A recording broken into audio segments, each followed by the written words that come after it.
Hello, welcome to the second part of the weekly Q&A for Political Science 1005. This section is going to focus on the substantive questions you had about the course material for this week, which are a lot more fun, and I could go into a lot of detail, probably more than you would want, for each of these issues, and I'm happy to talk during my office hours or before and after class about any specific issues that you have. I'm going to try to give general answers that should be sufficient for our purposes, but there's additional readings that are available in the textbook and in the suggested readings, and I can point you to specific resources about any of these issues. If you have specific questions, you can contact me directly. But here is my best attempt at giving succinct answers to some of the theoretical questions that you had about this week's topics. The first substantive question is, can you please reiterate the difference between crisis bargaining and coercive diplomacy, as both appear to be influenced through the threat of force? That is a great question, and put briefly, there are a lot of similarities between the two in that during a crisis bargaining scenario, there are usually attempts at trying to coerce the other side to back down or to give way, to give more in that bargaining range in order to reach a better deal. The coercive diplomacy is something we'll see a lot in this class and other classes, in the sense that states are trying to use the threat of force to try to have the other side give more than they would otherwise do in whatever issue that they're bargaining over. It's a common technique. The thing that really makes it different from crisis bargaining, in the sense that we use it in international relations, is the time frame and to some extent the stakes. So crisis bargaining is the normal bargaining process that the book covers and that I talked about in lecture. The idea that makes it different is the fact that it's dealing with a specific crisis. The example that I used relates to the Cuban Missile Crisis, in which you had two sides dealing with a highly important and salient difference of interests around a specific and concrete bargaining outcome, in which the Soviets were trying to mobilize nuclear weapons to the Cuban mainland and had done without the U.S.'s knowledge. It came to the U.S.'s attention, and then the U.S. made threats about what the consequences would be if the Russians didn't back down, and there was an escalation of tensions and demands by both sides, and the rhetoric became more heated. There were specific time frames given as to when different sides were demanding the other side to respond, and so the idea of a crisis is that it's temporally constrained and it's about a specific and concrete issue or event. So a crisis is pretty much, when you think about it in a crisis, that it happens in a specific place and time. It's problematic, and both sides are likely to try to deploy whatever assets they can have to get the best outcome for them.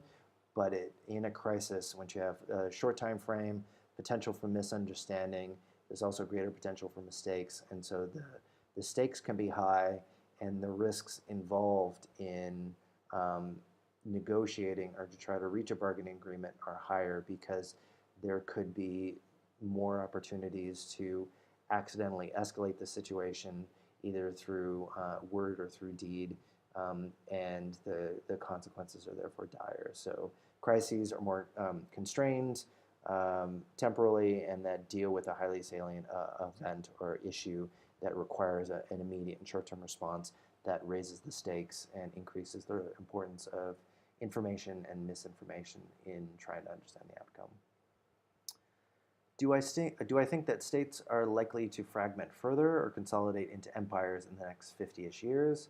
That is a good question, and one that gets into the prediction side of our understanding of international relations. I don't have a crystal ball. I think if you look at the general trend of the last 200 years, that you had a gradual aggregation of societies into larger and larger groups, either through empires or larger states, and then after World War II, you saw a faster disintegration into smaller and smaller units. I mentioned that with the disintegration of Yugoslavia after the end of the Cold War. There's been other examples. I mentioned Eritrea as well. So I don't think most scholars would think that empires were something that would be a realistic risk over the next 50 years, but that there would be a continuation of fragmentation of these nation states according to linguistic, ethnic, religious, or other cultural lines. I would say it would probably be the most likely outcome. What is issue linkage? Another good question. The book has a definition and discusses it in more detail. Put briefly, it's the idea in the bargaining framework that we were touching on this week and last week, that if two actors are trying to split up a specific good, and this good was considered indivisible, or it was difficult to really have one side make any substantial concessions because of how much they valued one outcome, then another alternative that might make a peaceful agreement short of war more possible is if you link two specific issues together. So let's say you have a state A and a state B negotiating about territory, and one or the other really didn't want to give that much ground. The possibility of making a deal could be increased if you bring in another issue that the states find important, so trade between two states. So if one side agrees to give a little bit of land in exchange for lowering tariffs, in exchange for getting a better deal with tariffs with the other state because they're more export-oriented, that could be one opportunity to try to link two separate areas that states might want to reach agreements about, and through connecting those, find an agreement that allows for enough benefits for both sides and dispersing the costs in a way that both sides would be able to agree to. So that's linking different issues that states might disagree in order to theoretically increase the probability that they can actually find a peaceful agreement to it. Has there ever been an attempt to create a world government to address our state of anarchy? I touched on this a little bit with the creation of the League of Nations in the aftermath of World War I in lecture, and I don't think there's ever been a real attempt to create any kind of sovereign entity that would be comparable to the nation-state government that exists in the 20th and 21st century. The League of Nations, the United Nations, their structure was geared towards not being too large of a threat against national sovereignty, or else why would states agree to it? So they might have a role to play in providing a venue for discussions or a venue for the sanctioning of military action if there are egregious human rights or other violations within states, but no, there really hasn't been anything approaching a world government so far. I already touched on issue linkage. Can I more explicitly explain the term tying hands? I started by talking about the history of the term, going back to the Odyssey, but the reason why it's useful for this week's material is how it relates to showing resolve. So if two states are trying to reach some agreement, and both states have incentives to use cheap talk to try to say that they care more about an issue than maybe are more able to address a certain issue than they might otherwise be.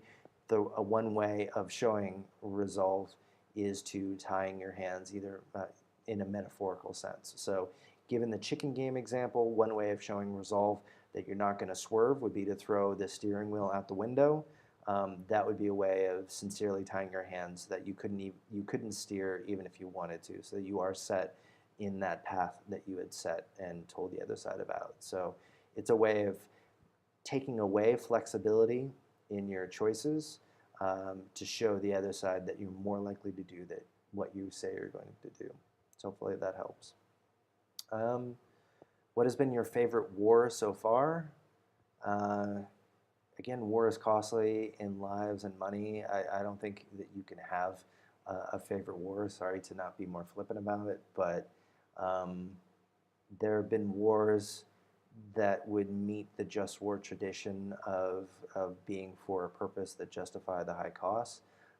But in some ways, that's contextually dependent and depends on what side you're on and where you're looking at it, what perspective you're giving, either at the time or in longer term. So I can't really be any more specific than that.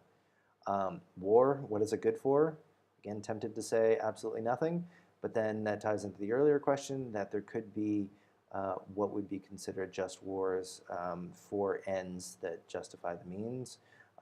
And that's why almost all countries do have active military forces that are ready for any kind of threat that could jeopardize their state's national security. So while it's becoming less common, it is still a factor in the international system, which is why we're looking at it.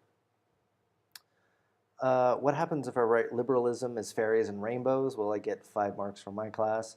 This is tied into my boss's statement in POLS1002 that he declares liberalism to be fairies and rainbows, and that it's the only time he really kind of touches on international relations, and he was just trying to give me a hard time. I don't think there's going to be a question in which that would be an adequate answer, though I haven't written the final exam yet, so stay tuned. But I would want some justification as to why you would think that and how it ties into the different theoretical approaches to understanding international relations. If technology allows large Western states to take on less risk of casualties, wouldn't that create more war and not less? Yes, definitely. If I didn't make that lesson explicit, it is definitely an implication of the discussion that I was trying to have in showing that with the advent of more powerful air forces, you can see this with the Libyan actions in 2011, that the multilateral actions to try to depose Muammar Gaddafi. There's a number of other instances in which air forces have proved crucial to damaging other states and getting them to do what they want to do without really posing any real risk to lives. Drones have been a huge issue, mostly since 2001 and 2003. Very minor uses in the 1991 Iraq War, but drones have become a crucial arsenal in the U.S.'s military and CIA playbook. There's been discussion in the literature about the costs and benefits of these kind of approaches. The benefits are often, like the U.S., they don't need real permission to be able to use these, or the consequences are less than actually trying to move troops onto the ground within countries. The danger is that they can end up turning other countries against them and make it harder for there to be a peace or any kind of agreement, hardening of positions due to the cost that they can bring about on the ground and the lack of precision that even these precision weapons can sometimes bring about, given limited or imperfect information about who is actually on the ground when the bombs are actually dropped.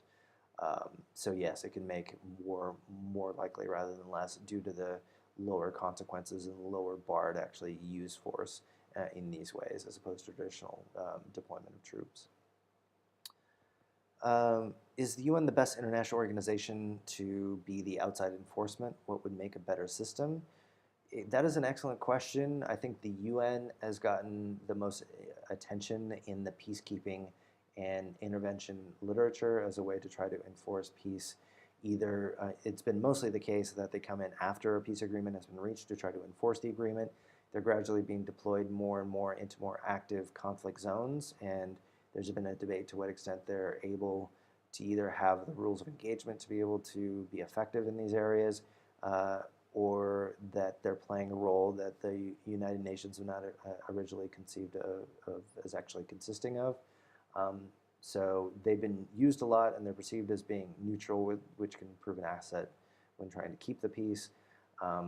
Other states have been quite effective sometimes to actually being able to go in on their own. The British and the French have been, and the U.S. have gone into zones and can be a credible force. If they have the capability to do so and have the credibility of either one or the other side in a conflict, that they're going to stick there and they're going to enforce the rules of the road after war has come to an end. So the UN is the major force that's been involved in enforcing any kind of agreements, though other major states have also played this role in the last couple decades.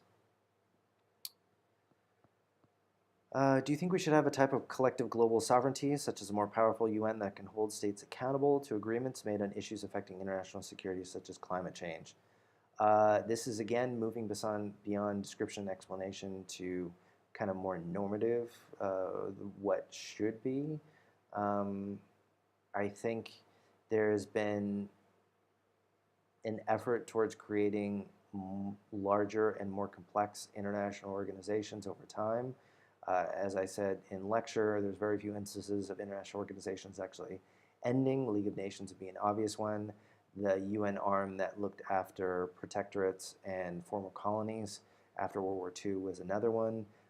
But you see, even though the World Trade Organization, the latest bargaining round, hasn't really gotten anywhere, it's still an area in which states do try to approach to settle their trade differences.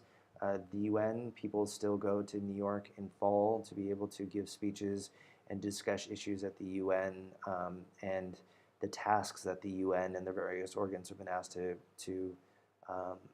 do has increased over time. So I think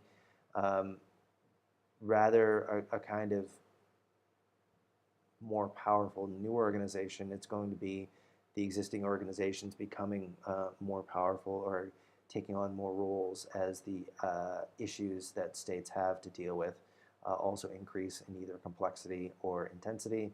Climate change, I think, would be a clear example of that you had the IPCC meetings that have happened for the last 20 years have becoming more important, getting more coverage, the stakes have become higher, and more countries are agreeing to sign on to these things. And potentially, with more enforcement mechanisms right now with the climate change, all the agreements are usually states volunteering to stick to certain levels rather than having any kind of outside enforcement if they don't stick to these things. It's been more of an opportunity for states to voluntarily agree to things than have any kind of strong enforcement mechanisms. Though in other areas there are more or less, like with the World Trade Organization or the International Court of Justice, there's been more clear-cut enforcement mechanisms. And that's about it for the substantive questions. If you have any other ones, keep them coming. This is a good opportunity to try to have a more interactive process than just me giving lectures every week, though this is still me talking at you. But you get to post new questions, ask them in tutorial, send us emails, stay before or after class. Definitely post questions in the Q&A. I find it useful to get a sense as to where the questions are, and this is another opportunity for me to be able to address answers directly to you. So hopefully you find them useful, and I'll see you next week. Thanks. Have a great long weekend.